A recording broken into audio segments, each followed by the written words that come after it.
Hi, and thank you for joining DragonCon's alternate and historical fiction track. We are so excited to have this virtual conversation today, and our moderator for our evening will be Amanda Ray Prescott. Amanda, if you would please introduce yourself and our other panelists.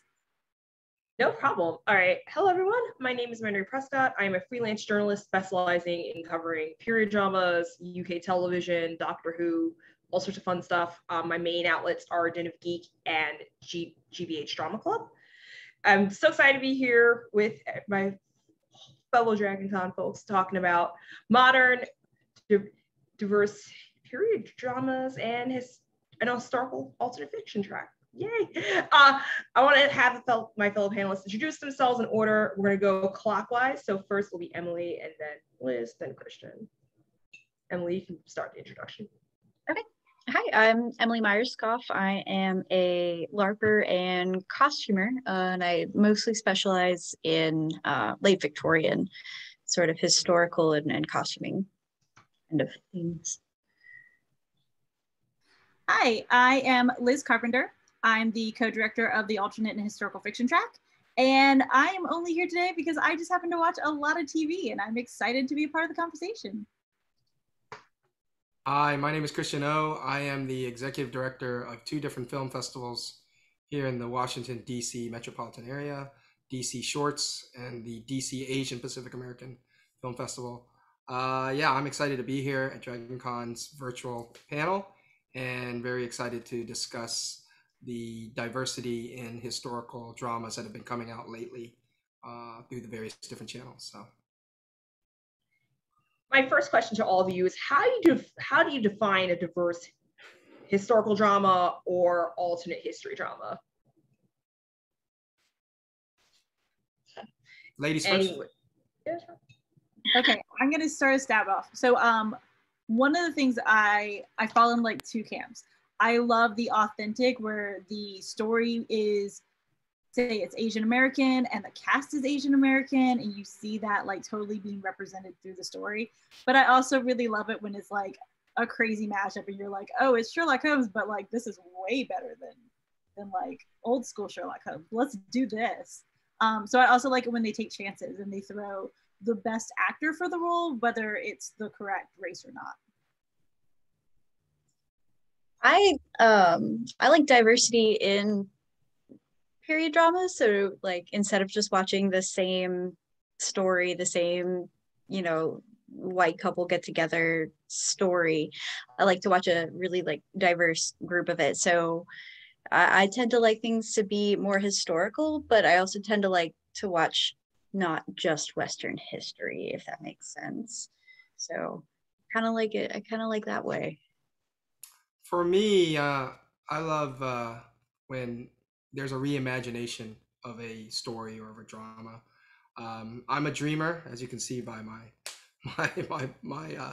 background here. I feel that there are alternate worlds that are probably better than what we're currently living in, and yet it would be nice to see, for example, someone had mentioned Bridgerton, where we're seeing people of color starring as English nobles, which is totally flipping it on its head. Or as Liz had mentioned, I would love to see Asian Americans doing Shakespeare, where you would never expect Asian Americans to be quoting in dot, and thou and all this, but it'd be really cool if they did something like that. So I think there's a lot of possibilities now that we've got more diverse writers and more diverse directors, that these stories are just not going to be limited to the same, and excuse my pun, white bread, composition. So those are great answers. Definitely follow along my answers what would have been as well. Sort of, I like having the historical recreation, but I also like seeing people take risks and using the alternate universe as an opportunity to expand inclusion, and also to mash up genres as well. It doesn't have to be pure history all the time. Like, we can have a little fun. Sorry to some of the academic folks watching this. You can have some fun. It's okay. It's totally fine. Now, in the past 5 years or so, what movie or TV show really you didn't expect it to make a huge impression on you in terms of how to handle diversity, but it did. And I want to know which one was that. I'm going to jump in first because I have like the one and I don't have like a second answer on this. But for No, me, no problem. For me, it was Cinemax's The Warrior. Like, I was amazed at seeing how they even handled the fact that like authentically everyone would have been speaking Chinese, and then they pivot it so that way you're not watching a show that's entirely subtitles. And it also deals with the fact that like the actors are from all over the world, and you're like, okay, yeah, they probably don't even all speak the same Chinese or any Chinese. And so I think it's just a brilliant story. It's an amazing cast. And if you just want to sit down and like watch a bunch of people like just, there's fighting, like every style of fighting, like all this crazy action happening, like every show, you're just like, okay, I missed the plot. Like just whatever was going on, now I'm just watching them fight and I have no clue what's going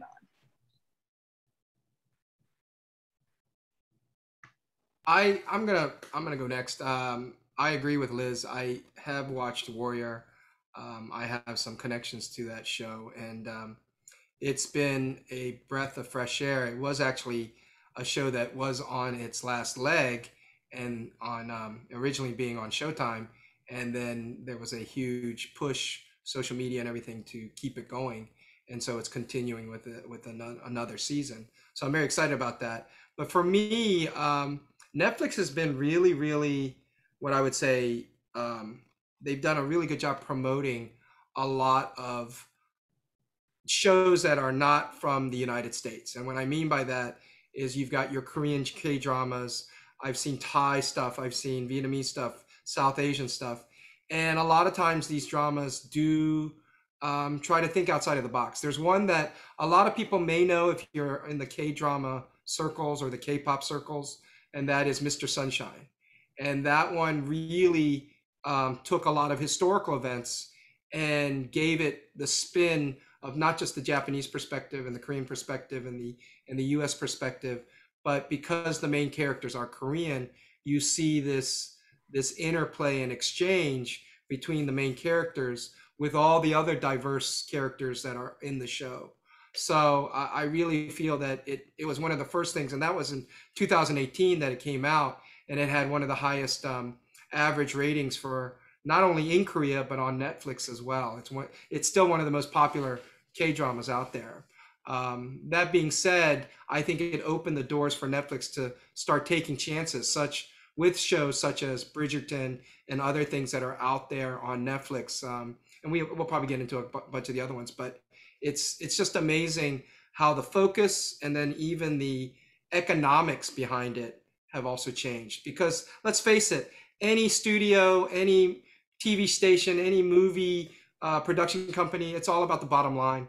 Now that we've been in the pandemic for the past, 2 years, since 2020 or end of 2019 and now 2021, I think a lot of these shows really resonated with our audiences. So I think there may be more to come. I'm almost sure of it. So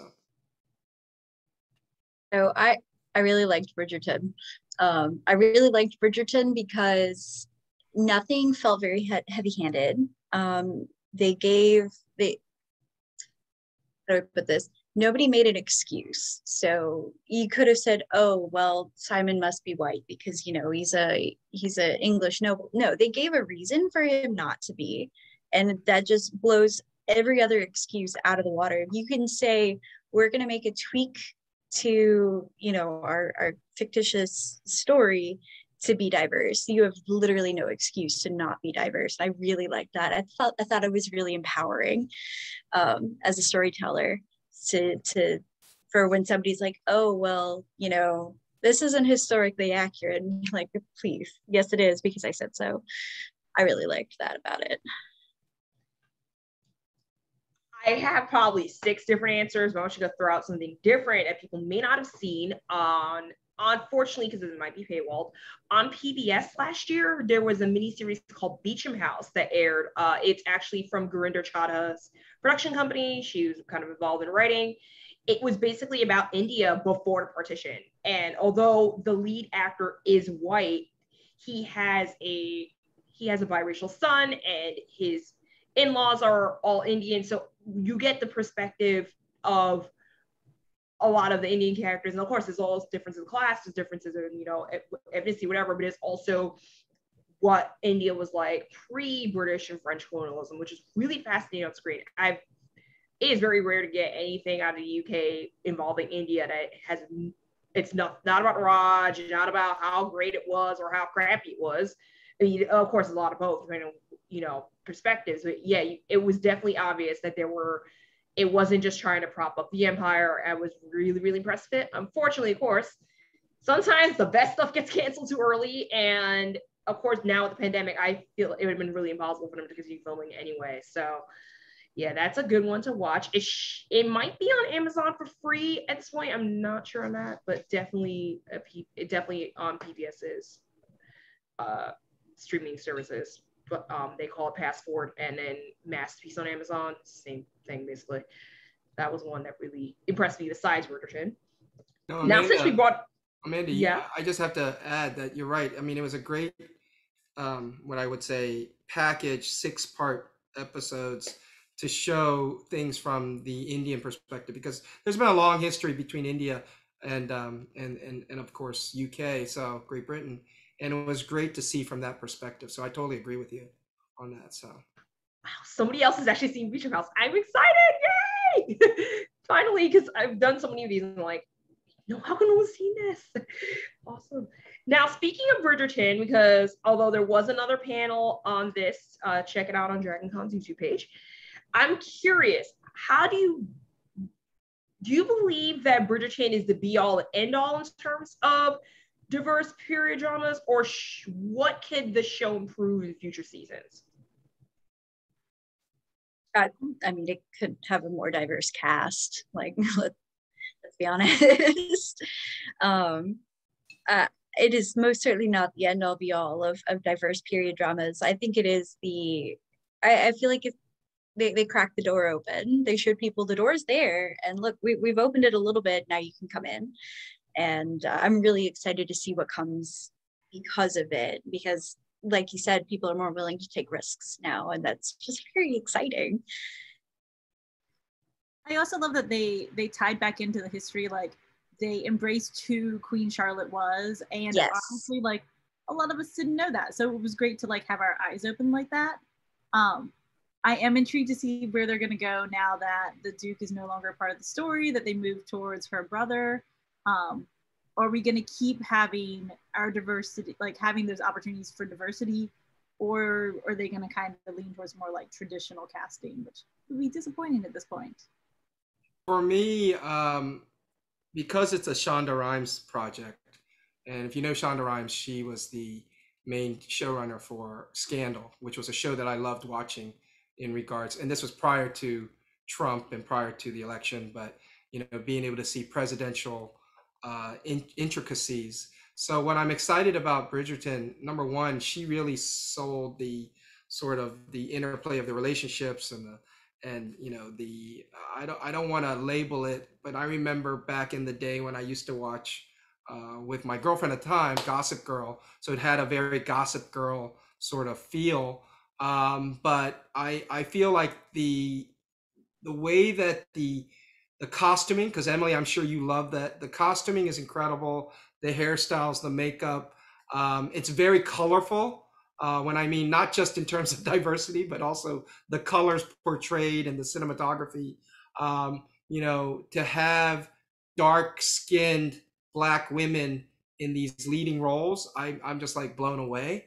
And I feel that I'm hoping, I haven't watched every single episode, so forgive me, but I am hoping that there'll be more, what I would say, surprises in terms of the diversity, as well as color blinding that period. Meaning, being able to say, wow, wouldn't it have been cool if it really was like that? Now, that's me going back to my sci-fi alternate worlds sort of love. So again, I think maybe in the next season or future seasons, there'll be more of that. And I'm hoping that will keep the story, flowing, and as well as the interactions of the characters, especially new characters, as other characters fall off. So.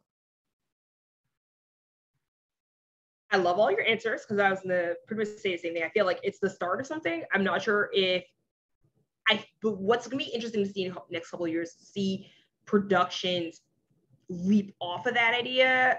Of course, there's going to be at least one ripoff or 3 or 5, depending on how it feels. I'm just curious to see how people are going to take that concept and go with it. And also to see they address the needy issues that some people brought up with representation. Season 2 so far, I think, has a couple of South Asian leads. I'm just not sure how that's going to affect what the book trajectory is. That's kind of the tricky thing about Bridgerton. It's based on a book, and all the couples are already predetermined, all the relationships are already like kind of set. So it's gonna be interesting to see how they deviate from the script or not. Good to see. Now, since we've expressed a lot of our own opinions on things, what is a recent historical drama or alternate universe drama that kind of missed the mark for you in terms of representation, in terms of expectations, in terms of how, if they brought issues up with diversity or race and they didn't do so well about it, I'm curious to see if you have any productions in mind for that. I have one that, because it somewhat seems typical. It's called Harlots on Amazon Prime. And when I mean typical... Hulu, actually. Sorry, Hulu. Just have to interject that. Right. Bottom line, I feel like it does a lot of just exploiting the sex. I mean, it's a very sexy drama, all right, first of all. And I feel like it's, again, sort of perpetuating Black women who are being, served as in brothels, right? So again, I don't know if that's a positive thing. Again, some people might microanalyze that, but I think it's not as strong. I would love to see, maybe it would, in my opinion, it would have been cool if somebody decided to make it about male brothels. That would have been a flip versus having female prostitutes and harlots and stuff like that. Again, that's just me from a director and a producer point of view, because it's set in, I think, 17th or 18th century London. And yes, there's the historicalness of that. Yes, there's the period look and feel, but I'm almost feeling like it's there was a HBO show way back when, I don't know if it's still around, but it was about the Bunny Ranch or Chicken Ranch or something like that out in Las Vegas. And I feel like this is just that, even though those are real people and it was sort of a docuseries, but this is just a period drama. And obviously sex sells, we want to, push that. And then there's the one thing that I do remember, because I didn't watch the whole series, I just remember watching a couple episodes, but there's a biracial son. And I love that that there's a biracial son, being portrayed in that time period. But again, not 100% sold on the show, but I think there could definitely be room for improvement. I don't remember how many seasons it's already had. Maybe I think it was just 1 so far, but I can't remember. There's 3 actually. Oh, there's 3. See, I'm out. I'm way behind. I watched the 2 and then left and moved on to something else. But yeah. So again, I'm glad for the longevity. I just have not kept up with it. But again, there are some redeeming values, like I said, the biracial son and stuff. But other than that, I just could not continue. So that's me. I'm actually glad you brought up Harlots as a negative, because usually when I ask people this question, it's always a positive. Also, I will say, to avoid some spoilers, some of what you mentioned was in the 3rd season, but I also believe it's hard to... Harlots is a good example of a show where, because of the subject matter, it's going to tear people away, and it's also going to intrigue, have some interesting conversations and things. I mean, well, I mean, I've read the reviews. That's the other thing. And then I've had friends tell me. So again, I just did not get into the full season. So yeah, no problem. I mean, here's the thing. Not everything's gonna be for everybody, which is actually, I feel like some people on the internet really need to learn that.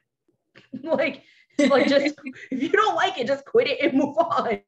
All right, Emily and Liz, what were your productions in recent years you feel like missed the mark on diversity, even though it was advertised as such? So it's I guess an alternate world, Shadow and Bone on Netflix.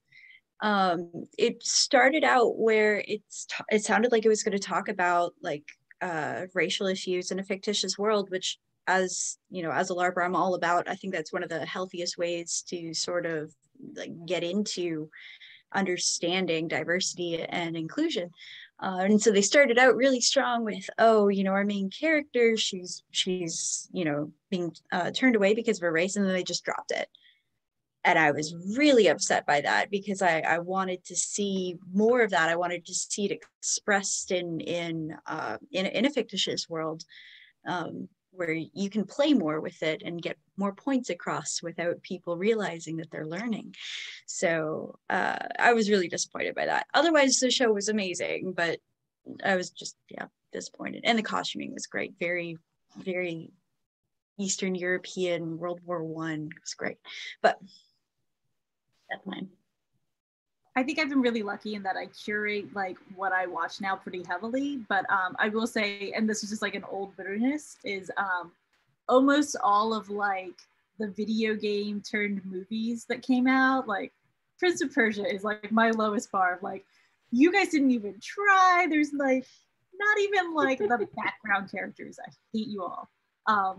But it's not recent, and I'm really glad. Like that's when that was a line that was like, I almost could just walk away from like movies altogether if you're gonna be like this. You're gonna cast like the whitest white guy as like the Prince of Persia. Like, come on.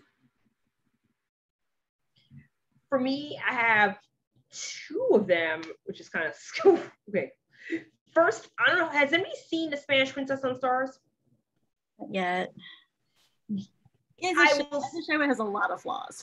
Okay, in fairness, there was a lot I liked about it initially. I just feel like the last couple episodes kind of fell flat because they're so busy trying to wrap up the main storyline. I felt like they left Lena and Oviedo hanging. Lena and Oviedo are basically Catherine Aragon's Moorish servants. They're both Black, which was great. Like, very rare for a period drama set in that era to even have that. It was fantastic, but I feel like the last couple episodes were so much of like, we got to wrap up Catherine's story, we got to wrap up the issues of the court, and Anne Boleyn came in, and it was just so much that I felt could have been drawn from real history, because there's rumors that at least, or fan theories, that Lena's character is based on based on her real best friend from the era, Marina de Salinas, which I'm like, that would be really cool if they went and drew that in more. But of course, what happens when you have like just a little bit of time to wrap up things, just felt like they kind of trailed off with her, and then, without spoilers, it feels like they left things hanging, and slightly disappointing on that. My second one, I actually forgot it, so I'm gonna leave it alone for now. It might come back to me. Now we've just talked about what we were disappointed by and what we loved. Now, if you had $100 million from a studio, what would you either adapt diversely, like if it's an existing book, or what biography or legend or something like that you would choose to produce for that $100 million? Oh, all right, Emily you got to answer already. Yeah, no. So I'm Canadian, and I don't see enough First Nations represented, and that really resonates strongly with me. Obviously, Canada's had some struggles with how they've treated First Nations tribes in the past, which is absolutely horrible. But I would really love to see more representation, and just give me a First Nations story, or a story on a First Nations reservation, or literally anything. Give me that culture in a period drama, because it's missing. And I feel, particularly in America, a lot of First Nations culture is attributed to more Southern Indigenous people, and I've had to do a lot of correcting over the years of, well, no, that's actually much more Northern myth than you think that it is, and you're misinformed. So I would love to see something like that. I don't have a book in mind. I just want it to happen. No, it's totally fine if you have a book in mind. I just kind of had either or for whatever we're thinking about. I think I mentioned earlier that I would love to see a Shakespearean tragedy, not necessarily Romeo and Juliet, because we've had, West Side Story, and there's a new remake of West Side Story coming out. I would love to see a Shakespearean tragedy with Asian Americans. The other thing that, you mentioned the other one that I was in terms of our disappointments, there was a disappointment because I'm also an anime fan. I was disappointed with Yasuke, the African American story animated series. I wanted more. I felt like it was, there was things that they could have done much more historically, maybe a live action where it fits more like Shogun. And that really is from very old, back in the 70s and 80s. But I think there needs to be stories that need to be told. I think the other stories that need to be told are railroad workers here in the United States. A lot of times the Chinese railroad and the immigrants that came here, going beyond just what Warrior has sort of touched upon, I think there needs to be stories about that. So if I had $100 million, I would easily maybe even make it a musical. Why not create a Chinese railroad musical along the same lines of In the Heights, but historically, why not? That would be so awesome. I keep hearing like the soundtrack to The Producers in my head when you say that, because I was like, I could see how you could do like sad, angry music like that. I got that. And I'm like, I don't know how you get to like a happy song. I'm like, the railroad's done. Would that be like? No, that's awesome. What's so funny is mine would be, if I had $1 million and tons of time, I would redo Taipei, which was done as a TV series in like maybe the 70s. It's so you have to find it on like VHS. Like it's quality. But to me, it's fascinating because it's a story of a non-European country that had just started to engage with Europe, and you have this they're completely developed. They've mastered so many things, and then you have this like these Europeans that are showing up at their door, and they're like, well, we don't know what to do, but we're going to sell you a rock for 100 years. You only get to rent it. We'll figure you out from there. And it's such an amazing thing because it's, especially since like that lease on Hong Kong had just come up, like, it was like the 90s, but in our lifetime, like we remember this.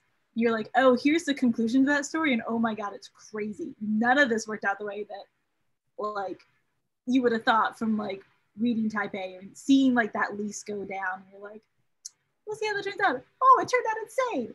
What the what? My answer to this is actually a little bit obscure, but that's kind of how I roll. There's this book that I read recently called Incomparable World by S.I. Martin, which had sort of jumped off a little bit from Hamilton's plot points slightly. It was basically a story of what happened to the Black soldiers who fought for the British side in America, what happened to them after the war was over and people packed up and went home. So they all go back to Britain, and there's a lot of shenanigans that goes down, and also a lot of interesting things to say about race, because I feel like so much of American history is often only told from one side, and same thing for British history. So that'd be a great way to kind of bring the two sides of Black history together. And in many ways, it's the anti-Bridgerton in terms of like class, because most of the main characters are broke and on the street and not so great living conditions, and sort of confronting people the reality of like what really happened. So that sort of I know it's a slight downer but in terms of like topic, I think I feel like I love alternate universe history, but I also get pulled back in when I see like a really interesting, like when people have interesting things to say in terms of real history as well. In terms of alternate universe stuff, I would probably just throw some money at many of the romance authors of color who have like similar things, similar books in terms of Bridgerton, but not necessarily the same era. Because I feel like right now there's this cute, clearly Bridgerton and Hamilton are kind of all hanging out the same like late 18th, early 19th century, kind of like move away from that slightly. Like there's a whole lot of other history cover. You can even cover ancient history if y'all wanted to. That would be great. I loved your answers. There's so many. I'm glad that everybody has like a different thing to say. My next question. We brought up casting diversity before. Do you prefer productions that are colorblind or productions that are color conscious, and why? Colorblind, for those who don't know, is when they just cast anybody regardless of, they don't look at the original description, they say, hey, we like you, go. Color conscious is when they're thinking about the person's ethnicity or race into consideration with the character, and they're then editing the character to make it more culturally sensitive. I'm going to jump on this one first because sure. One of the things, like some of my favorite actors that I've seen recently are because they're cast a certain way, but then I see them go forth and do like wildly crazy different roles. You just realize like how talented some of the people that are out there really are when you see them in those other roles. And so for me, it's whatever. Obviously, I think it would be colorblind casting because I want to see the best actors in the best roles, and not always like that typecast character where you're like, oh, you're going to do this again. It doesn't matter what this role was. You're that. When there's so many like incredibly talented actors of color that you're just like, but he would have done this so much better, like so much better. I have a very sort of, I guess, cynical view of casting because there's two things. Number one, I've been an actor here in the local theater community, and there was always difficulties being an Asian guy being cast for non-Asian roles, obviously, right? So having been in the community and being the first ever Asian American Linus in a production of Snoopy, or being the first Asian in a musical 4-part a cappella group where they're going to the Ed Sullivan show and one of them's Asian, and you get written up in the local newspaper going, wow, that was an interesting choice by the director to cast an Asian guy as one of the 4 a cappella group members of a musical called Forever Plaid. So there's a bias out there, we know, that's happened throughout the history of Hollywood. But what people don't realize, you know, when we've seen this in what we call whitewashing, especially when it's either a story that's of, and who was it? Emily had mentioned things about, you know, indigenous tribes, right? When a lot of times you're not casting Native Americans, and that really pisses you off because, again, they're trying to see if they can attach a big name. But at the end of the day, I think what people don't realize is that Hollywood and TV and even local theater, it's about selling the seats, right? It's about making sure you have the economic windfall of doing that. I mean, I could complain about Great Wall with Matt Damon. I could complain about Ghost in the Shell with Scarlett Johansson because I'm a true anime, you know, fan. But these were all decisions based off of economic pressures, and people don't realize that. It's not that they were being racist, and that's a lot of times. A lot of my Asian American actors and friends, they go, "Oh, well, that studio was racist," or I said, "No, you don't. You have to understand, it wasn't a racist decision. It was an economic decision to put Matt Damon in that film or to put Scarlett Johansson in that film because they think with a big name, tickets are going to sell, butts are going to be in the seats." Okay, so for me, I think casting becomes a very tricky game, and I know a lot of casting directors in LA because it's not always about who's the best actor. It's also about who is going to fit the role that will increase the revenue or the profit margin of that particular film. And it's happened over and over and over again, which is why I love independent filmmaking so much. And more recently, you had a film like Minari. If you haven't seen it, you should see it. It stars, you know, Steve Yeun from Walking Dead. He doesn't even speak Korean well, but he learned it to play the role in that film. You know, if we talk about other casting decisions, you know, there's even a Netflix series called Black Summer where there's a Korean girl who speaks only Korean and they don't subtitle it, they don't translate it, which was, I thought, a brilliant and refreshing sort of directorial decision, because they're not making you feel the language. I mean, well, they're making you feel the interaction and not the language is what I'm saying. So sorry that this is a convoluted answer, but I would love for casting directors to be colorblind, but there's other pressures that happen that don't force them to be colorblind.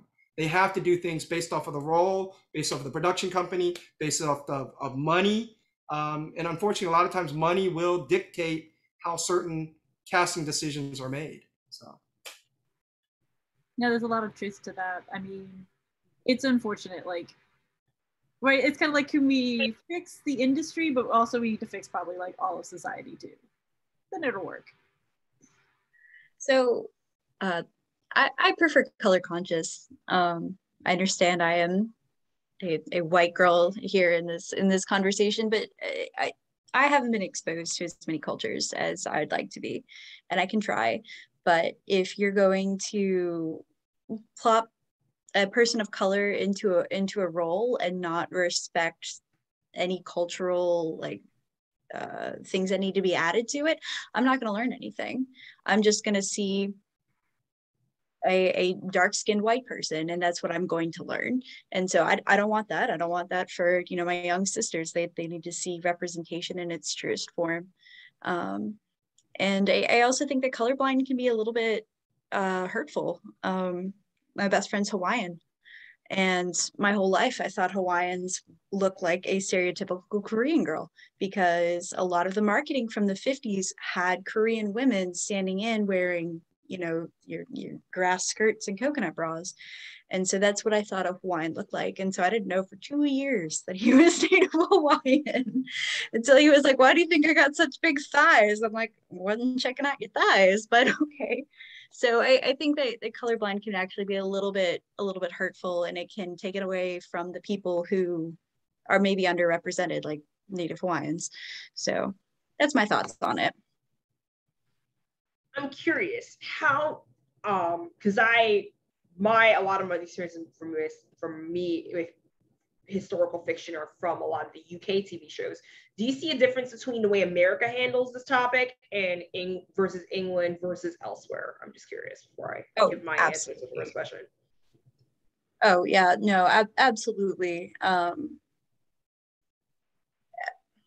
Yes, I don't have a right off the bat description, but I have noticed it. Typically in UK productions, you will see a more diverse cast than an American production. I don't know if that's just because of, I don't know. Like the biggest thing I can always tell if it's a real UK production, if there's an Indian person, because there's a lot of Indian folk going back to the whole India conversation and the Commonwealth. It's just something that people don't really think of in here in America. If you have someone in an American production who's Indian, that's like a big deal. Like, oh my goodness, this is representation. And in the UK doesn't. They're just another person. So I've always anyone else want to hop in on the differences aspect?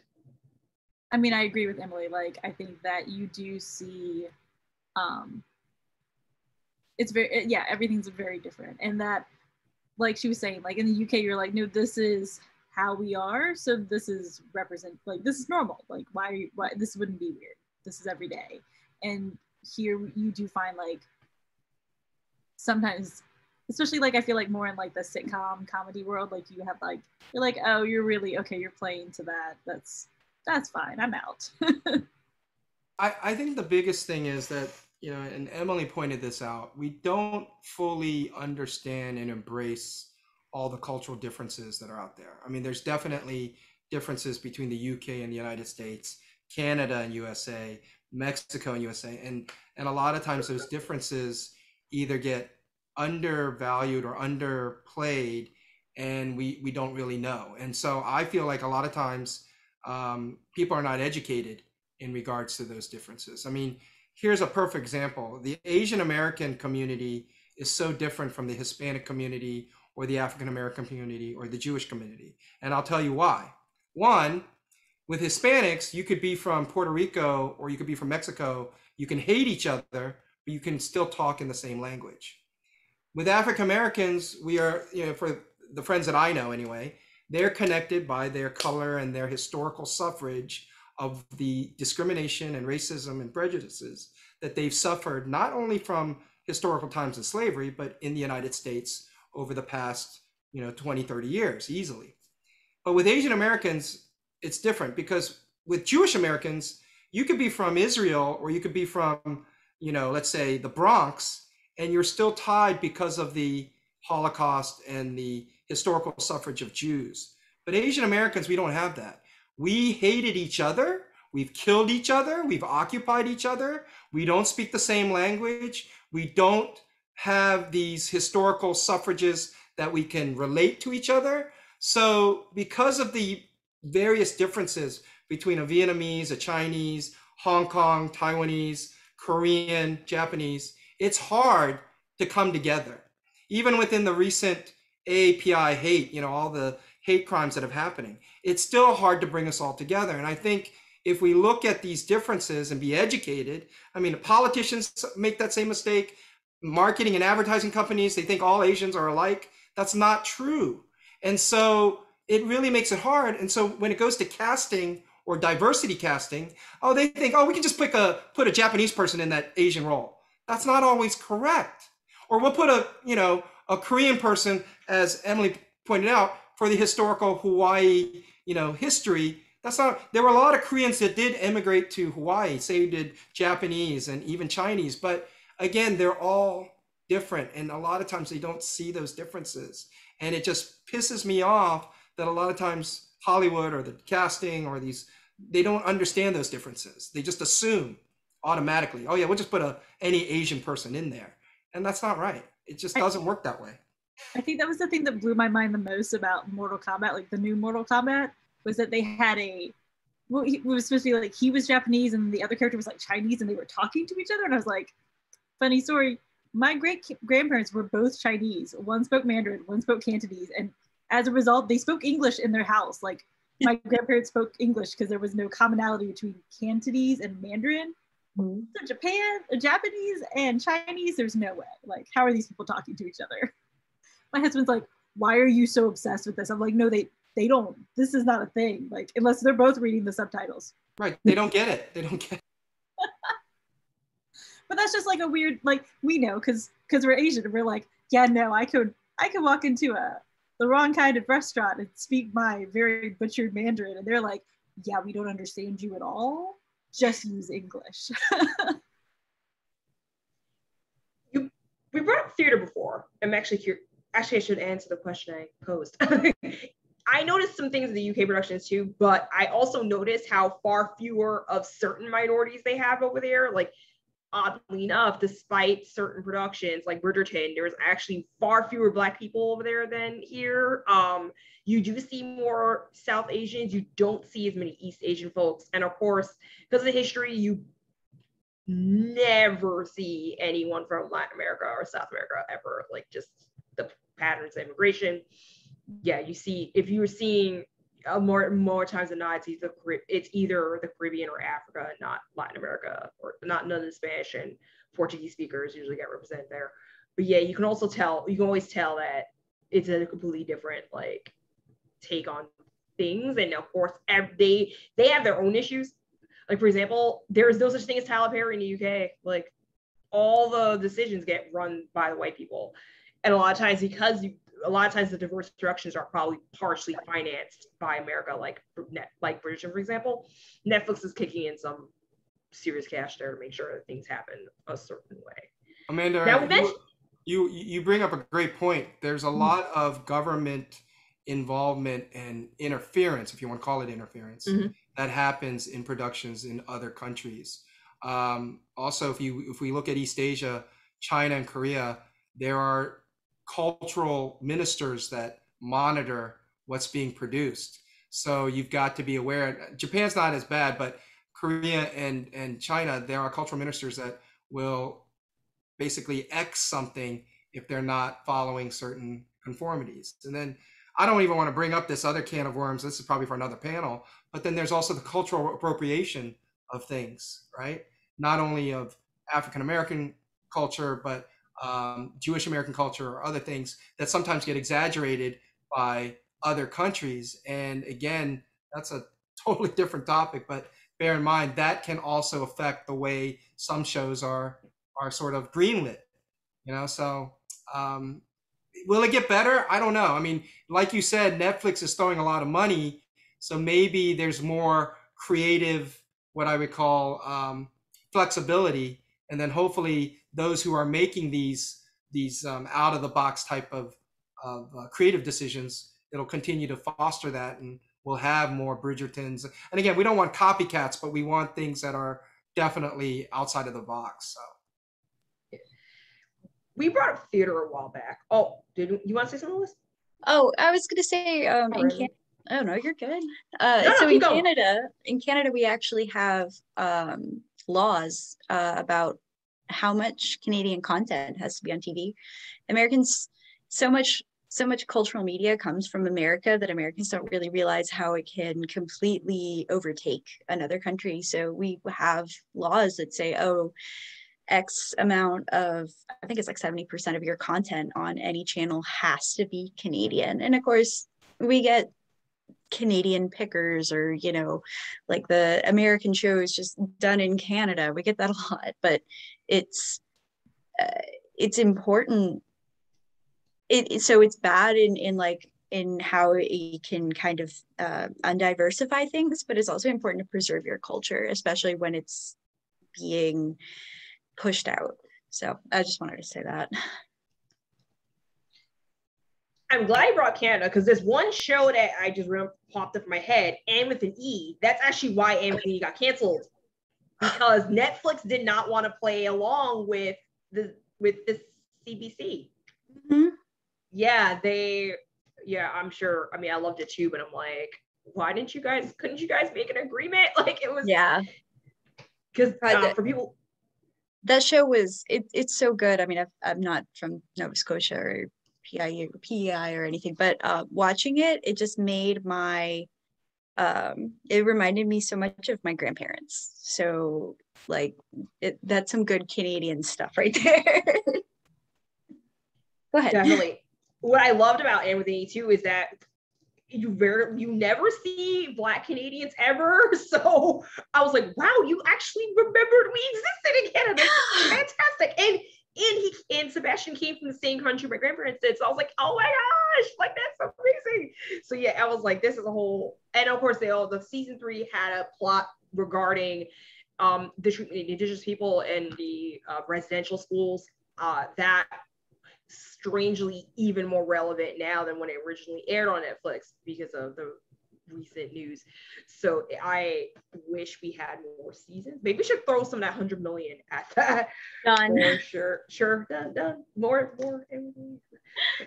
We brought up theater a little bit earlier. Now, what role do you believe theater, and essentially even though Broadway is in theory coming back, but we don't have it completely yet, what role do you think theater will have in either fostering more diversity on screen, or theater might, or other changes in the industry? What do you think? And feel free to bring up any diverse theater productions we've seen in the past couple of years. I think it needs to start at the more local level. I live here in Washington, D.C., and we have, I don't know how many different local theaters, because I used to be part of one, but there's at least a good dozen local theaters. And then you got the big stream theaters. You got the Kennedy Center. You've got, the other one, Adventure Theater, and the Spectrum Theater. And so there's all their theaters. We bring Broadway-like shows here, obviously. But to your question about will Broadway have an impact or some sort of influence? From what I remember, with a lot of my theater friends, the theater tends to embrace diversity a little bit more openly. And what I mean by that, I've seen an African American play Macbeth. I've seen a again, I wouldn't say Asian, but let's say South Asian or Southeast Asian play Othello or other roles that are out there. But again, is it enough? And are they getting the acclaim, the fame, the buzz? I don't know, because it's so hard to promote at that smaller level. Now, Broadway, you have your Tony Awards and all this, but does that diversity actually translate into, you know, being more diverse in the casting? I hope so. I don't know.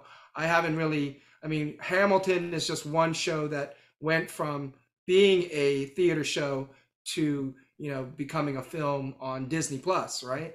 There needs to be more of the I guess the crossovers. In recent years, though, there's been a lot of cross backs. I mean, I've heard things like what is it? What's that?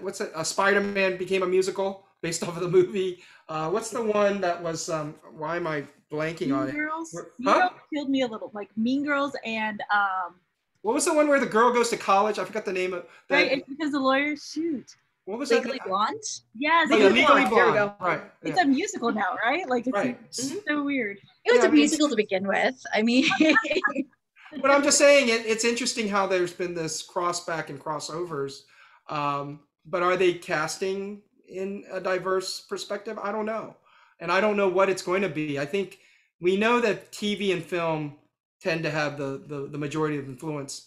And we know that all these channels now, you've got more than just Netflix. You've got Hulu, you've got Prime, you've got all these other, channels, as well as production companies that are making big decisions off of money.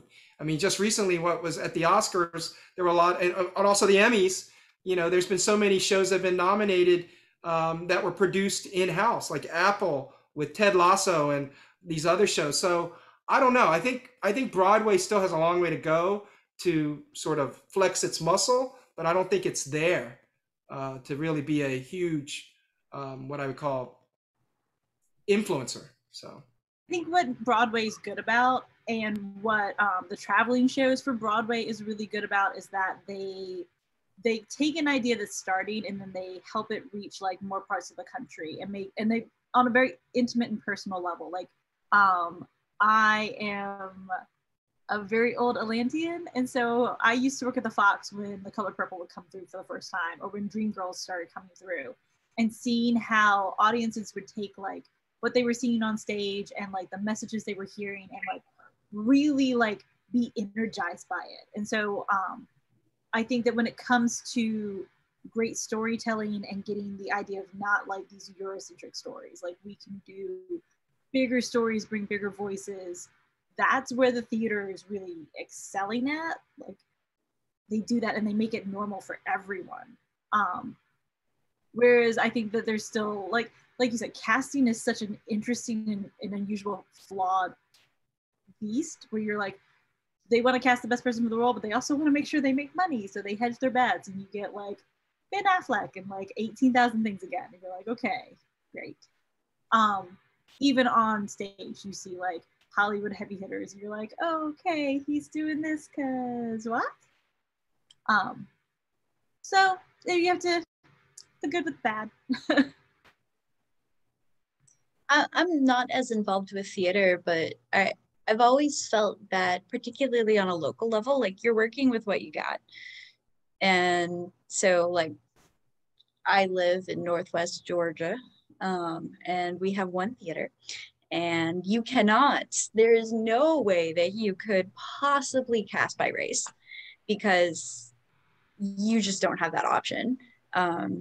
So interestingly, that means that we get a more diverse cast than you might expect because, we have a heavy Latino population here. And so we have like a really good mix of like who's on stage, but it's not because, oh, well, we needed a Latino person in this role. We had two people show up and one of them could sing. So, but, and you don't get that in Hollywood. I mean, you've got, like a million people trying out for a single role. So you get to be pickier.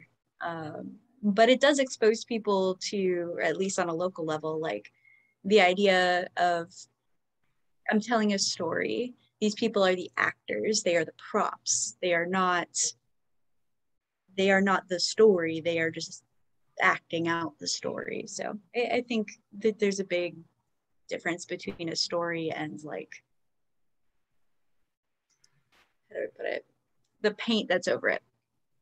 You know, that's really interesting because like one of the things I see a ton in like people who are more like TV and movie oriented versus like theater oriented is that they're like, oh well, so and so is this, and you're like, no, so and so is the actor who plays Bucky, and he's really good. Or like, it's so funny, like the guy who's the bad guy in was it the third Avengers movie or the Iron Man movie? That guy. He was also the actor in The Alienist, and I knew him from The Alienist, and I was like, oh, this is weird to see him not solving crime. Like, oh, he's causing crime. Okay, I no longer know what's going on. I probably should have not slept through like the first 10 minutes of the movie. I'm gonna get more popcorn. We'll try again. And people forget that though. They're like, oh, you're only this thing. And it's like, no, they're an actor. The story is this. We need to be better about this. It's a thing. They're actually people, not just roles. I think that expands into our culture as a whole, but that's not time for that discussion. Yeah, that can be a whole that's a whole other panel. We could have a whole convention on that one. But yeah, honestly. 2022. I do love your answers on that question because I feel like Hamilton can have an impact in terms of expanding casting and stuff, but I also feel like at the same time, there's a lot of the in-person aspect limits things, and also to even with community theater, there's money. There's also another problem we have is that if they don't put the pro shot, which is the industry term for like, we filmed the show in New York City and now you can see it from your house without having to travel here to New York. Forgot to tell everybody I'm a New Yorker. So yeah, you people who can't afford to go to Broadway or they live on the other side in LA and you're not gonna go to whatever's on Broadway this week, you know, if it's not on HBO or whatever, or Net or Disney Plus in the case of Hamilton, people aren't going to see it. Like there's several shows now that have openly been like, this is a white-centric story, but we're not going to tell it in that way anymore. Like things like The Great Comedy 1812, there's a Six the Musical, there's Amelia, but that was a UK production. There's a whole ton of them now that like hopefully post-pandemic we could see pro shots of because again, I mean, Broadway looks really good right now. I know they're just coming back, but I'm like, there's a whole list of things I want to go see. And I don't work, and it's not going to come to me.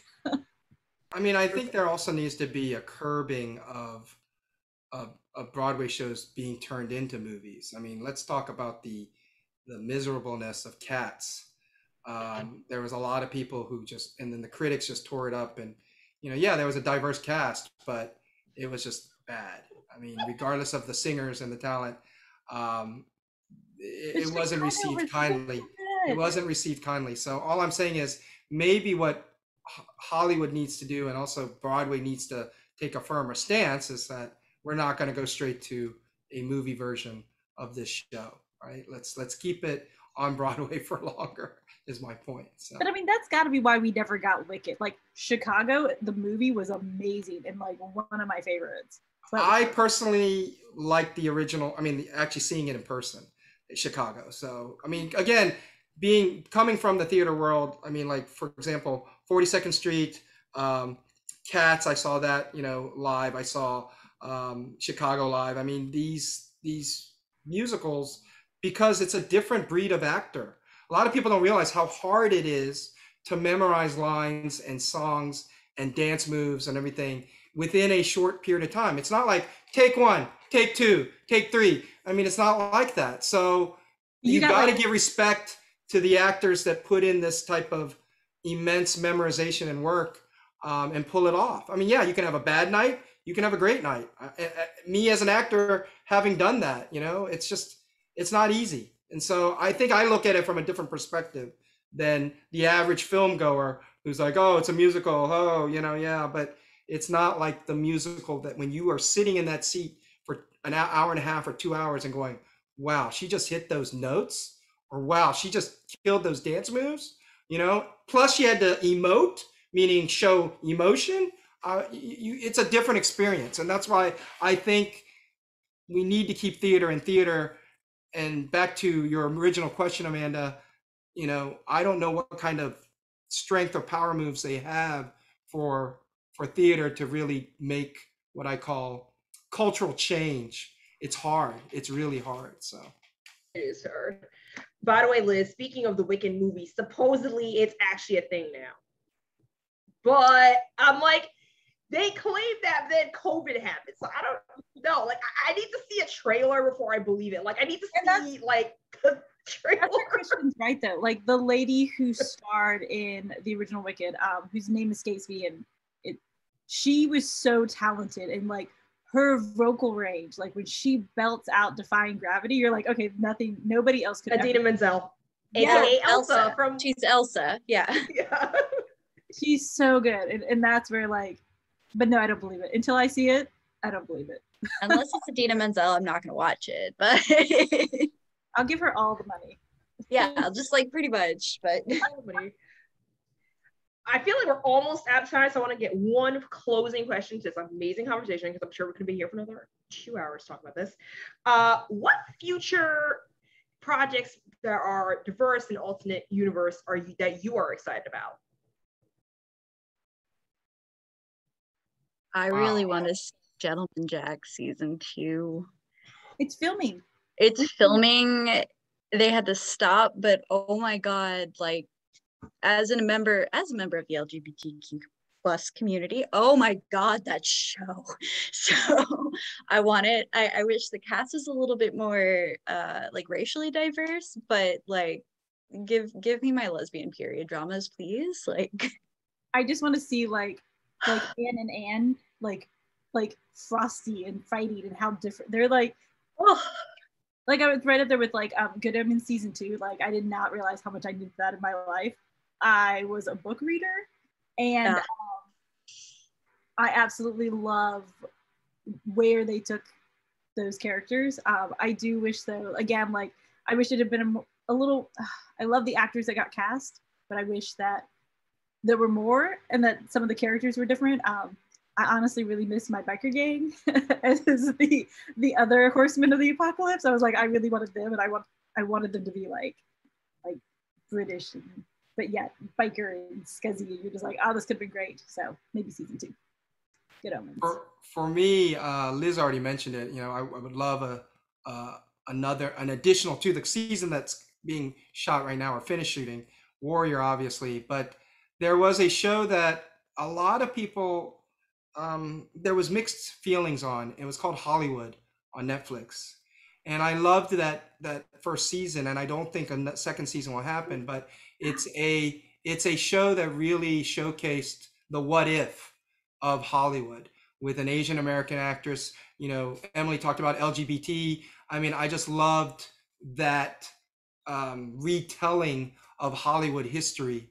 Obviously, I don't think it's going to be greenlit for a second go around, but it would be nice because I'd love to see them get into like stories of Bruce Lee, not Tarantino's, you know, Once Upon a Time in Hollywood. I would want a different sort of telling of Bruce Lee's interaction with Hollywood.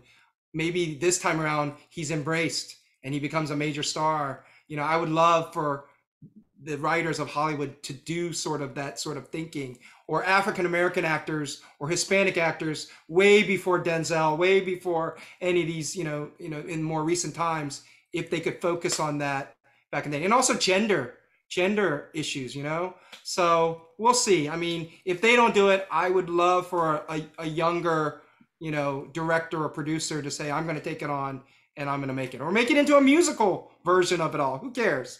You know, why not? But that's what I would love to see. So even the intro on Hollywood was so good with them climbing up the Hollywood sign, and you're like, oh, this is like, even now, even today, this is exactly what it's like to be a movie star. This is crazy. All right, Gentleman Jack is a great answer, because I'm also looking forward to that second season. I'm like, that was more period dramas need to representation, LGBT representation is sorely lacking, and for once, a happy ending. I mean, like, and you could use real history and still have a happy ending. That's the thing too. I feel like a lot of times what you end up seeing with representation is a lot of like, either the closeted coming out story or the like tragic like Holocaust style thing or some other era of like intense discrimination. I'm like, there's also some, you know, romances that y'all can adapt to that are happy. So yeah, that's one for me for sure. In terms of something that I'm looking forward to, David Tennant is going to be in a new adaptation of Around the World in 80 Days. I'm excited about that because the casting already looks more diverse than the previous version. I'm so happy. I forgot the actor's name there, but I was like, oh, I see Black people in this poster. Yay. But also like it's one of those stories that because it's based on a novel, they could really have fun with like the steampunk aspect of it. And I hope they lean really far into it. So that's what I'm looking forward to. I don't know when I know PBS has the contract here for America, but I don't know when it's airing because pandemic, I'm sure delayed filming. So yeah, I hope maybe it's probably next year, but I'm really excited for that. I'm ready for more. I'm ready for more steampunk fun times. That's great, you know, because not everything has to be like a documentary. So that's kind of my thing. Any closing thoughts before we end? No, it's been a pleasure. Thank you, Amanda. Thank you, Liz and DragonCon for having us. And I guess I should shout out social media. You can find me on IG or Twitter, XIANOH. That is the old school. You remember back in the days we used to spell Christmas Xmas. So Xgen, get it, Christian. Oh, I got you. Yeah, where can people find us after this panel and scream at us at like whatever they watched they loved, or like 2 weeks from now to be like, oh, I saw that you saw it and mentioned a panel, it's awesome, and it was awesome. Where can they find you, Emily or Liz? Yeah, so the LARP that I run is called Xadune. We didn't have anything cool like Christian or anything. It's just XADUNE. And you can find us on all social media and xdune.com. And so if you're interested in LARPing in a diverse world, a diverse alternative history world, check us out. We're pretty cool. And we have pretty costumes, so that's all that matters. Liz, where can I find you at the panel? Okay, well, you guys have already found our social media, so congrats on finding us either on Facebook Live or YouTube. We appreciate that. You can also find us at dragoncon.org/althistory. And definitely follow us on Twitter, on Facebook, on Instagram, and subscribe to our YouTube channel. Yay. Afterwards, I hang out on Twitter almost exclusively, so I'm at Amanda R. Prescott, and I have a pretty blue check. So please inflate my follower count so don't take that blue check away. I only have 2,000 and change people right now, so I'm like, that looks kind of sketchy. I just hope they don't take it away. But yeah, I'm there all the time screaming about period dramas and, you know, other UK TV and whole future seasons of Gentleman Jack, possibly whenever HBO gets it. So yeah, thanks everybody for watching us, and enjoy the rest of your DragonCon, whether it's in person or virtual. Bye. Thanks, guys. Bye.